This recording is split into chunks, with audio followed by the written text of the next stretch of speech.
আসসালামু আলাইকুম রহমতুল্লাহি ওবারাকাতু। আমি আপনাদের মাঝে যে বিষয়টি নিয়ে আজকে উপস্থিত হয়েছি তা হলো সত্য কথা শুনতে সব সময় তিতা লাগে। এটা পরিষ্কার এবং সবাই স্বীকার করে, সত্য কথা বললে সব সময় তিতা লাগে।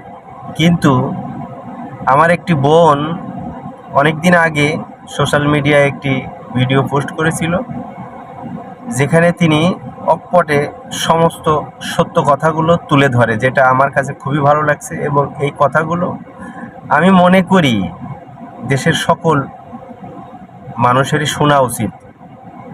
তাই আমি ভিডিওটি শেয়ার করলাম। আগে কি হয়েছিল, আগে মেয়েরা শিক্ষিত ছিল না, দেন এখন তারা সব ধরনের টর্চার বলেন ওগুলো গিয়ে সহ্য করে যেত, কোনো না কোনোভাবে ফ্যামিলির কারণে হোক। কিন্তু এখনকার মেয়েরা নিয়ে ইস্টাবলিশড হয়েছে, নিজেদের গিয়ে একটা জায়গা তৈরি করছে, তারা এইসব গিয়ে মেনে নিতে রাজি না। আর একটা গিয়ে দিন দিন পরকীয়াটা বেড়ে যেতেছে, ছেলে হোক মেয়ে হোক কেউ সহ্য করতেছে না।